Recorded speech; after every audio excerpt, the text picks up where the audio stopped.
పోతారు. రేపు పొద్దున కలిసిన ప్రధానమంత్రి గారిని వారికి తెలియజేస్తాను. పోలవరం ప్రాజెక్టు గురించి డిస్కస్ లేదు, నేను మాట్లాడేది ఇప్పుడు మన ముఖ్యమంత్రి గారే మాట్లాడతారు.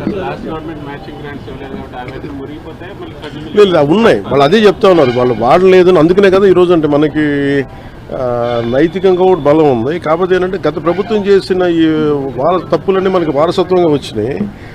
అది వాళ్ళు చేసిన తప్పులకి ఈరోజు మనం మాట పడాల్సి వస్తుంది. మాట పడుతున్నాం ఎందుకంటే ప్రజలకు ఇచ్చిన ఇది ఇంకొక ఆల్రెడీ మనం ఇంకొక 2-3 వారాల్లో దీనికి కంప్లీట్ డీటెయిల్ ఒకటి చేస్తున్నాం. జేజేఎంకి సంబంధించి డిపిఆర్ కూడా ఒకటి చేయాలి. ఇవన్నీ ఒక 2-3 వారాల్లో అయిపోద్ది అనుకుంటున్నాం.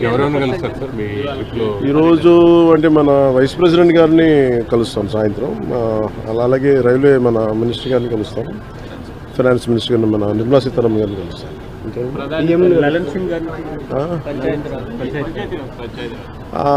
ఇప్పుడు ఉందా మనకి ఇంకా ఫైనలైజ్ చేసినట్లేదు చెప్తారు. ప్రధాని గారితో ప్రధానంగా ఏ అంశాలను ప్రస్తావించబోతున్నారు సార్? ప్రధానమంత్రి గారిని కలిసి ఒకటి జల్ జీవన్ మిషన్ మీద ముఖ్యంగా ఉంటుంది.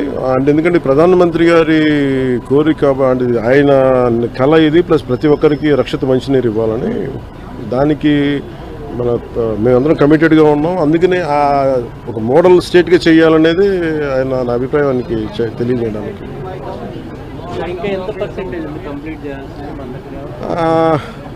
వీళ్ళు ఎలా చేశారంటే అండి, ఫస్ట్ మనకి ప్రాబ్లం ఏమవుద్దంటే, మనం ఇల్లు కట్టినా ఏం చేసినా ముందు అసలు పైప్ లైన్స్ వేయం, సువేజ్ చేయం, మన పైప్స్ ఉండవు మన దగ్గర.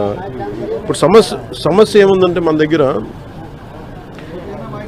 వేసిన పైప్ లైన్స్నే మళ్ళీ వీళ్ళు సరిగ్గా ఫ్లో లేదు. డిజైనింగ్ లోపాలు చాలా ఉన్నాయి. ఆ డిజైనింగ్ లోపాలు ఒకళ్ళు కరెక్ట్ చేయాలి. అలాగే మనం అలాగే డిజైనింగ్ లోపాలతో పాటు ముఖ్యంగా ఏంటంటే ఈ వాటర్ ప్రెషర్ ఒకటి సరిపోవట్లేదు. ప్రతి ఒక్కరు ఇండివిజువల్ హౌసెస్ వాళ్ళు ఓన్ మన మోటార్లు పెట్టి లాగేస్తూ ఉన్నారు. మిగతా ముందుకెళ్ళే వాళ్ళకి రావట్లేదు, కొంచెం హైట్లో ఉండే వాళ్ళకి రావట్లేదు. ఇవన్నీ చాలా పారామీటర్స్ కన్సిడర్ చేసి మనం భవిష్యత్తుకు ఆలోచించాలి. అందుకని వీటి మీద నేను ముందు నుంచి రివ్యూస్ చేస్తున్నప్పుడు నేను ప్రతిసారి ఇదే చూస్తున్నాను. ఇక్కడ మనం ఉన్నప్పుడు 4 అడుగులు 100 ఇల్లు ఉంటే వాళ్ళకి నీళ్ళు రావట్లేదు. అలాగే ముందున్న ఒక 2 కిలోమీటర్ల ఏరియాకి వస్తుంది, నెక్స్ట్ పక్కన ఉన్న వీటికి రావట్లేదు. ఇవన్నీ మన పిఠాపురంలోనూ చాలా క్షేత్రస్థాయి పర్యటనలు ఇవన్నీ నేను పరిశీలించాను. ఓవర్ హెడ్ ట్యాంక్స్ ఉన్నాయి. మనకి డ్రింకింగ్ వాటర్ మనకి surface drinking water facilities. Pipe డిజైనింగ్లో వీళ్ళు చాలా బండగా మొండిగా పైపులు వేసి తవ్వేస్తున్నారు కదా, దానికి చాలా కన్సిడర్ చేయాలి. ప్రెషర్ ఎవరిని తీసుకుంటారా, లేదంటే ఎక్స్ట్రా మీటర్ ఏమైనా మోటార్లు వేసి తోడేస్తారా, వాటి ఏం చేయాలనేది మనకు ఆర్డబ్ల్యూఎస్ శాఖ కూడా దీనికి కొంత బాధ్యత వహించాలని చాలాసార్లు తెలియజేశాను. ఈ సౌర విద్యుత్ ఒప్పందాలకు సంబంధించి ఆంధ్రప్రదేశ్ గతంలో ముఖ్యమంత్రిగా ఉన్నటువంటి జగన్మోహన్ రెడ్డికి దాదాపు 1750 కోట్ల రూపాయలు ముడుపులు ముట్టినట్టుగా అమెరికన్ న్యాయస్థానంలో అభియోగాలు నమోదైనాయి. దీనిపైన అది నేను లాస్ట్ 2-3 డేస్ నుంచి ఒకసారి మొత్తం పరిశీలిస్తా ఉన్నాను. ఒకసారి మన ముఖ్యమంత్రి గారితో మాట్లాడి దీని మీద కలిసి సమిష్టి ఒక నిర్ణయం మన అభిప్రాయం తెలియదు. వీటన్నిటి మీద ఉన్నాయి డిమాండ్స్. వీటన్నిటి పరిశీలించి వెల్కమ్ దీన్ని తెలియజేస్తాను, మా అభిప్రాయం తెలియజేస్తాను. రాష్ట్రంలో రోజుకు కుంభకోణం బయటపడుతుంది. ఈ రోజు మళ్ళీ తిరిగి కడప ఎయిర్పోర్ట్ సంబంధించి 150 కోట్లు, అట్లనే అంతకుముందు శ్రీకాకుళం జిల్లాలో కానీ అంటే సమోసాలకే 9 కోట్లు, అలా కదండి, సమోసాలకే 9 కోట్లు అనుకున్నప్పుడు ఇవన్నీ మనం చూడాలి. అంటే ఇది అంటే చాలా బాధ్యతారాహిత్యం, భయాలు లేవు, పారదర్శకత లేదు, అకౌంటబిలిటీకి వీఆర్ పేయింగ్ ద ప్రైస్. ఇదేంటి భవిష్యత్తులో ఇలాంటి పునరావృతం కాకుండా చూడాలి. ఒకటి వాళ్ళు చేసిన దానికి వాళ్ళని అకౌంటబిలిటీ తీసుకురావడం, 2 భవిష్యత్తులో ఇలాంటి పునరావృతం కాకుండా ఉండటం, రెండింటి మీద ఆలోచిస్తారు. నోటీసులకి స్పందించకుండా తప్పించుకుని తిరుగుతున్నారు. ఆయన ఒక్కళ్ళే గారు, మిగతా చాలా మంది కూడా విచారణకు రమ్మంటే రాకుండా తప్పించుకుని తిరుగుతున్నారు చెప్తున్నారు. పోలీసులు ఆ విధంగా వాళ్ళు పట్టుకోలేకపోతున్నారా, లేకపోతే ఏంటి అసలు? అంటే చిత్తశుద్ధి లేదా పోలీసులకు వాళ్ళకి అరెస్ట్ చేయడానికి కానీ వాళ్ళు పట్టుకోవడానికి కానీ, లేదంటే వాళ్ళకి తిరుగుతున్నారా? ఏంటి sir? Let the police do their job, let me do my job. నా పని నేను చేసుకున్నాను, వాళ్ళ పని వాళ్ళు చేయాలి కదా. గత గవర్నమెంట్ లో అయితే ఎక్కడున్నా కదా అవునా చెప్తున్నారు వాళ్ళు. ఢిల్లీ నుంచి కూడా పట్టుకెళ్ళిన సందర్భాలు అలా అనిపించట్లేదా ఇప్పుడు? అంటే మీకు ఇప్పుడు చంద్రబాబు గారి మీద నందిగామలో దాడి చేసిన వాళ్ళు సింపుల్ గా కోర్టుకు వెళ్ళి వచ్చి మేము బయటకు వచ్చేసామని చెప్పి కాలర్ ఎగరేసుకునేటువంటి పరిస్థితి కనిపిస్తా ఉంది. సో ఎట్లా ఎక్కడ లోపం ఎక్కడ ఉంది? ఎట్లా వాళ్ళంతా- ఎట్లా చేయబోతున్నారు? అంటే నేను కళ్ళగప్పి వాళ్ళంతా అంటే నేను ఒకటి లా అండ్ ఆర్డర్ హోమ్ నేను చేయట్లేదు. సో మీరు ఇది అడగాల్సింది మీరు ముఖ్యమంత్రి గారిని అడగాలి. కూటమి ప్రభుత్వం కాబట్టి కరెక్టే. మీరు అలాగే ఇప్పుడు నేను పంచాయతీరాజ్ గురించి అడిగితే నేను చెప్పగలను. అంటే కొన్ని ఇది మా ఇంటర్నల్గా ఏం జరుగుతుందో ఒకసారి మీరు చెప్పినవి అన్నీ సమిష్టి బాధ్యత కదా సార్. ఖచ్చితంగా నేనే దాన్ని తప్పించుకోవట్లేదు కదా, కానీ ఒక మాట చెప్పేటప్పుడు కొంచెం బాధ్యతగా చెప్పాలంటే. సో మీరు మా మీడియా మిత్రులు అడిగారు ఢిల్లీలో, ఇవన్నీ నేను ముఖ్యమంత్రి గారి దృష్టికిను హోంమంత్రి గారి దృష్టికి తీసుకెళ్తాను. ఏం చెప్పమంటారు చెప్పండి, మీ మాటకు నేను తీసుకెళ్తాను. అంటే మిమ్మల్ని అంత ఇబ్బంది పెట్టినప్పుడు, అంత ధైర్యంగా ఆంధ్ర పోలీసు ఉన్నప్పుడు ఈరోజు ఆంధ్ర పోలీసు ఎందుకు తట్టుపాయిస్తున్నారు అడగాలి కదా, ఖచ్చితంగా అడుగుతాను. జలశక్తి మినిస్టర్ పాటిల్ గారిని కలవడం,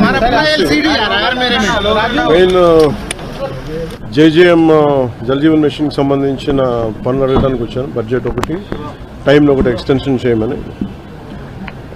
గత ప్రభుత్వం ఏం చేసిందంటే వైసీపీ ప్రభుత్వం వాళ్ళు సర్ఫేస్ వాటర్ నుంచి తీయమంటే వాళ్ళన్నీ గ్రౌండ్ వాటర్ తీసేసి చాలా వరకు మల్టీ విలేజ్ స్కీమ్స్ అనౌన్స్ చేసి చాలా తక్కువగా చేసి పర్సంటేజ్.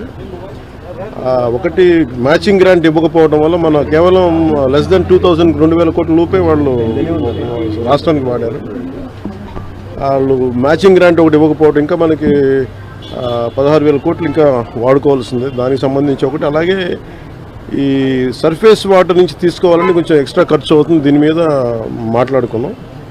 సో ఒకసారి వాళ్ళ సహాయ సహకారాలు అడగటానికి, అలాగే ప్రధానమంత్రి గారు కూడా ఇంకా ఒకసారి తెలియజేస్తామని చెప్పారు మనం అడిగిన ఇవన్నీ డిమాండ్స్ అని. వీటికి సంబంధించి వాడిని అడిగిన మేజర్ రెండే అంటే, ఒకటి బడ్జెట్ని ఇంక్రీజ్ చేయమని చెప్పాం, రెండు టైం జేజేఎంని టైం లైన్ ఇంక్రీజ్ చేయమని చెప్పాలి. అలాగా అది మనం 27 దాకా అడిగాం. అది ఇప్పుడు రేపు అన్ని రాష్ట్రాలకి ఇది అవసరం, పూర్తి అనుకున్న నిర్ణీత వ్యవధిలో అవ్వలేదు, అందుకని వాళ్ళు అది చేస్తానని చెప్పి అది ప్రధానమంత్రి గారు నిర్ణయం తీసుకోబోతారు. రేపు పొద్దున కలిసిన ప్రధానమంత్రి గారిని వారికి తెలియజేస్తాను. పోలవరం ప్రాజెక్టు గురించి లేదు, నేను మాట్లాడేది ఇప్పుడు మన ముఖ్యమంత్రి గారే మాట్లాడతారు. లాస్ట్ గవర్నమెంట్ మ్యాచింగ్ గ్రాంట్స్ ఇవ్వలేదు కాబట్టి అవన్నీ మురిగిపోతే మళ్ళీ కంటిన్యూ లేదు, అవి ఉన్నాయి, వాళ్ళు అదే చెప్తా ఉన్నారు, వాళ్ళు వాడలేదని. అందుకనే కదా ఈరోజు అంటే మనకి నైతికంగా కూడా బలం ఉంది. కాకపోతే ఏంటంటే గత ప్రభుత్వం చేసిన ఈ తప్పులన్నీ మనకి వారసత్వంగా వచ్చినాయి. అది వాళ్ళు చేసిన తప్పులకి ఈరోజు మనం మాట పడాల్సి వస్తుంది, మాట పడుతున్నాం. ఎందుకంటే ప్రజలకు ఇచ్చిన ఇది ఇంకొక ఆల్రెడీ మనం ఇంకొక 2-3 వారాల్లో దీనికి కంప్లీట్ డీటెయిల్ ఒకటి చేస్తున్నాం. జేజేఎంకి సంబంధించి డిపిఆర్ కూడా ఒకటి చేయాలి. ఇవన్నీ ఒక 2-3 వారాల్లో అయిపోద్ది అనుకుంటున్నాం.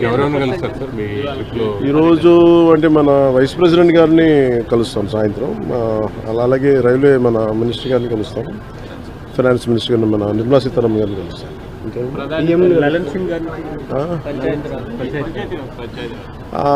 ఇప్పుడు ఉందా మనకి ఇంకా ఫైనలైజ్ చేసినట్లయితే చెప్తారు.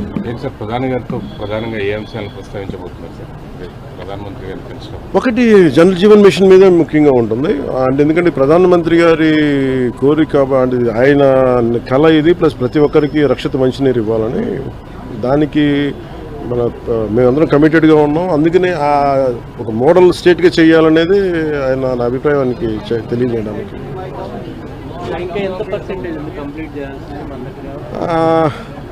వీళ్ళు ఎలా చేశారంటే అండి, ఫస్ట్ మనకి ప్రాబ్లం ఏమవుతుందంటే, మనం ఇల్లు కట్టినా ఏం చేసినా ముందు అసలు పైప్ లైన్స్ వేయం, సువేజ్ చేయం, మన పైప్స్ ఉండవు మన దగ్గర.